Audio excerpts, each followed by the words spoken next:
We built the ladder of intelligence, and then we put ourselves at the top of it. But every year, science quietly knocks another rung loose. Tonight, 6 animal minds doing things we were certain belonged to humans alone. Memory we can't match, democracy, grammar, empathy, self-awareness, and the last one, a conversation that ended in grief no one expected. Let's count them down. At Kyoto University, a young chimpanzee named Ayumu was trained on a touchscreen task. Numbers flash on screen for a fraction of a second, then vanish behind blank squares, and he must tap them in order. Ayumu does it at speeds that seem impossible. Researchers ran the same test on university students. The humans were not close. Ayumu's accuracy at flashes lasting a fraction of a second stunned the field because it overturned a core assumption. That human cognition beats chimpanzee cognition across the board. Scientists believe he uses something like photographic memory, a snapshot ability young chimps may rely on in the wild to track fast-moving danger and food. One mind that outperforms ours. Our next animals don't compete individually at all. They vote. When a hive gets too crowded, honeybees must choose a new home, and the decision is genuinely democratic.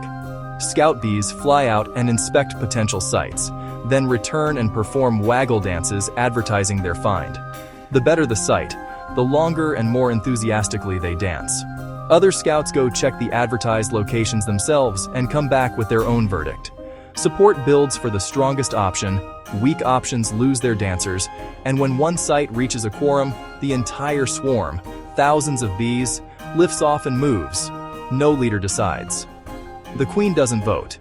It's collective decision-making by independent inspection and honest advertising, and it usually picks the best available home. Thousands of tiny minds making one good decision. Our next animal is doing something even stranger, describing you out loud. For decades, biologist Kon Slobodchikov recorded prairie dog alarm calls and analyzed the audio. What he found startled linguists. The calls aren't generic warnings. They appear to encode specific descriptions. Different calls for a hawk versus a coyote versus a human. And within the human calls, measurable differences depending on the person's size and the color of the shirt they wore, with prairie dogs reacting differently to a person carrying a gun than the same person walking empty-handed. Researchers even documented calls for objects the colony had never encountered before, suggesting the ability to describe something new rather than just repeat a fixed alarm. A rodent describing us in detail.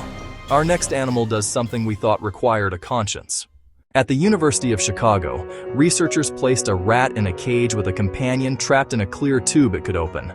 Nothing rewarded it for helping. Yet again and again, the free rat learned to open the tube and release its cage mate. Then came the version that stunned people. Researchers offered a second tube filled with chocolate chips. The rat could have eaten the chocolate first, alone.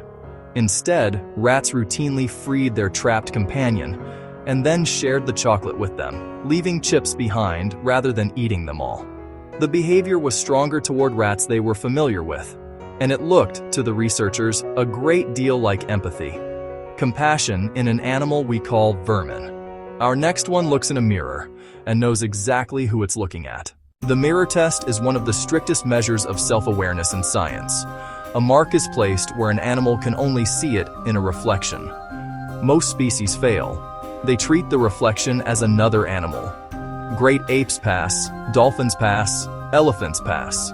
Then researchers tried it on magpies, birds with no neocortex, the brain structure long assumed necessary for self-recognition.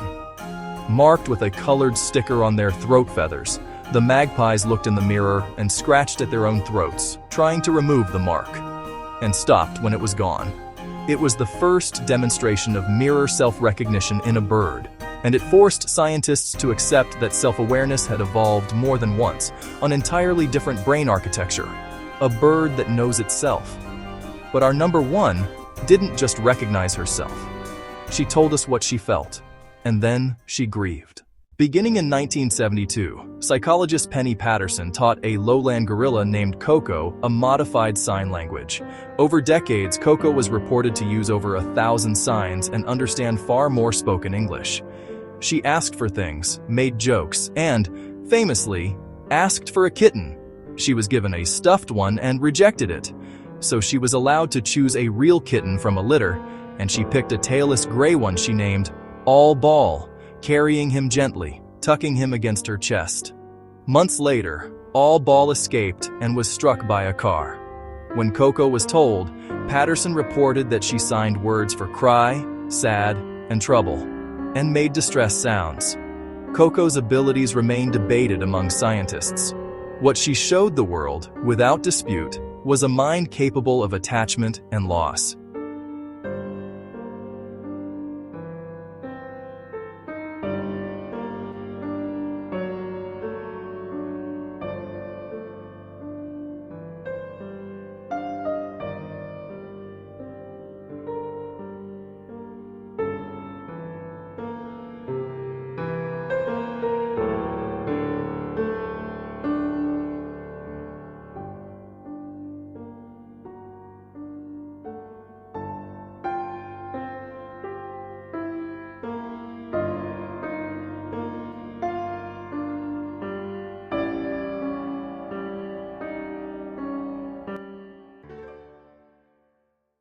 A memory we cannot match.